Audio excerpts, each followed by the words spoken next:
नमस्कार, आप देख रहे हैं 4 PM और मैं हूं आपके साथ निधि तिवारी। अभी तक आरोप लगता रहा था कि ज्ञानेश कुमार मोदी और शाह के इशारे पर वोट चोरी का खेल खेल रहे हैं, लेकिन अब साफ हो गया है कि इस पूरे खेल में भारतीय जनता पार्टी के पीछे जिस तरह राष्ट्रीय स्वयंसेवक संघ की ताकत रहती है, उसी तरह वोटर लिस्ट में बड़े पैमाने पर हो रही धांधली में भी संघ की सीधी और सक्रिय भूमिका है।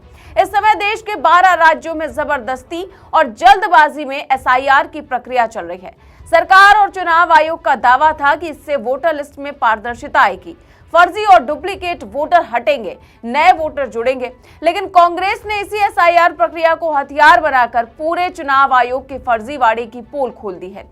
सबूत इतने पुख्ता हैं कि चुनाव आयोग की नींदें उड़ गई हैं। दरअसल संघ से जुड़े एक दफ्तर में भारी संख्या में डुप्लीकेट वोटर पकड़े गए हैं, जिसको देखकर वहां के BLOs की भी आंखें फटी रह गई। अब देखिए, एक तरफ जहां चुनाव आयोग का फर्जीवाड़ा सामने आया, तो वहीं पड़ोस के राज्य से एक और BLO के मौत की खबर भी सामने आ गई, जहां SIR के प्रेशर में एक शिक्षक फांसी के फंदे से लटक गया। तो कैसे कांग्रेस ने पूरे फर्जीवाड़े को सबके सामने ला दिया है और मृतक शिक्षक की जेब से बरामद सुसाइड नोट में क्या मिला है, सब कुछ आपको बताएंगे इस वीडियो में। तो शुरुआत करते हैं पहली खबर से, जो मध्य प्रदेश की राजधानी भोपाल से है। यहाँ पर नरेला विधानसभा क्षेत्र में उस वक्त सनसनी फैल गई जब पूर्व मुख्यमंत्री और राज्यसभा सांसद दिग्विजय सिंह खुद जांच करने पहुंचे।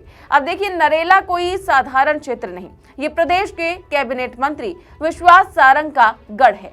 दिग्विजय सिंह जिस मतदान केंद्र क्रमांक 189 पर पहुंचे, वहां बाहर बोर्ड लगा था, ज्योतिबा फुले शाखा नवीन नगर राष्ट्रीय स्वयंसेवक संघ, यानी संघ का पूरा ऑफिशियल शाखा कार्यालय। स्थानीय कांग्रेस नेता मनोज शुक्ला उन्हें मकान नंबर 70 ले गए।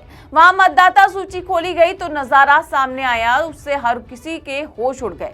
एक छोटे से मकान जिसमें सिर्फ 4 लोग रहते हैं, लेकिन वोटर लिस्ट में उसी पते पर 108 नाम दर्ज थे। जी हाँ, 108 डुप्लीकेट और फर्जी वोटर। जब दिग्विजय सिंह अंदर गए तो वहां संघ के मुख्य शिक्षक गौतम आर्य मौजूद थे। उनसे लिस्ट में लिखे नामों के बारे में पूछा गया तो उन्होंने कुछ भी बताने से साफ इनकार कर दिया। साफ था कि संघ का ऑफिस ही भाजपा के लिए डुप्लीकेट वोटर तैयार करने की फैक्ट्री बन चुका था। यही नहीं, इसी शाखा से भाजपा का चुनावी अभियान भी चलाया जाता है। दिग्विजय सिंह ने दूसरे बूथ पर BLO प्रतिभा भीलवाड़े से भी सवाल किए और लापता और फर्जी नामों की जानकारी मांगी तो BLO ने गोलमोल जवाब दिए। साफ दिख रहा था कि BLO पर भी ऊपर से दबाव है कि कुछ भी बोलना नहीं है। अब आप पूरा वीडियो देखिए, तब आपको पूरा माजरा समझ आएगा। आप प्रतिमा भिलवाड़े हैं, बूथ नंबर 179 की BLO। मैडम आप ही हैं? आपके सुपरवाइजर कहाँ है? सुपरवाइजर आने का बोल रहा है। ये एक मकान है सर, ये इसका साइज है। इसमें लोग रहते हैं क्या? नहीं, कोई नहीं रहता। पीछे 2 कमरों पर कोई लोग रहते हैं, जिन्होंने बरसों पहले किराए से लिया था। उनका नाम इस बिल्डिंग में नहीं, उनका नाम दुकानें हैं, बाकी 3 दुकानें। एक मिनट आप ही रुकिए। बंदे सुपरवाइजर इसमें 9 अलग अलग जातियों के 30 लोगों के नाम 2023 और 25 में मौजूद है। हमने इसका मौके पे वेरिफिकेशन किया। 2023 मकान नंबर सही है, मकान नंबर 70 है। मकान नंबर 70 उस गली में भी लगता है, लेकिन ये भी मकान नंबर 70 है। जी जी है ना, वोटर लिस्ट में मकान नंबर 70 है। नहीं बेटा, एक बार सुनो। 1 2 3 4 5 6 7 8 9 10 11 12 13 14 15 16 17 18 19 20 21 22 23 24 25 26 27 28 29 जानकारी के लिए लिखा है कि अभी ऑनलाइन नहीं भरा। नहीं, एक मिनट, वो यहाँ रहते हैं क्या? कोई करोद बता रहा है, कोई कहीं बता रहा है। अभी फिलहाल नहीं, अभी तो फिलहाल नहीं मिलेगा। ऐसा है क्या, चुनाव आयोग के ये निर्देश हैं कि जिस घर के अंदर, जिस एक घर में 10 लोग से ज़्यादा रह रहे हैं, तो उसमें असिस्टेंट रिटर्निंग ऑफिसर को आके जांच करना चाहिए, ये आदेश है क्या? अब देखिए, जैसे ही ये फर्जीवाड़ा सामने आया तो कांग्रेस नेता दिग्विजय सिंह ने इसको लेकर चुनाव आयोग और भाजपा को घेरना शुरू कर दिया। उन्होंने कहा कि पूरे मध्य प्रदेश में इसी तरह हजारों फर्जी वोटर डाले जा रहे हैं और इसके पीछे भाजपा और संघ का गठजोड़ है।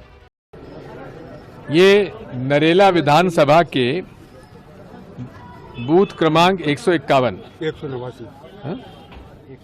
एक विधानसभा क्रमांक अच्छा वो सॉरी 189। एक मिनट।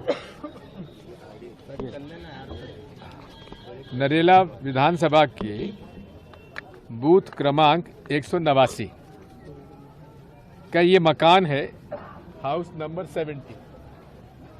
ये मध्य प्रदेश शिक्षक संघ का प्रांतीय कार्यालय है और इस पर आरएसएस का भी पद संचालन का बोर्ड लगा हुआ है। ऊपर कोई शुक्ला जैनित एकेडमी भी चलती है, लेकिन वहाँ मौके पे कुछ नहीं था, मैं जाके देख आया। अब नीचे 3 दुकानें हैं, ये किराएदार कौन है आप पता लगा लीजिए। बात यह है कि मैंने इस पूरे घर में घूमकर देखा। बीएलओ बहन हमारी, क्या नाम है इनका?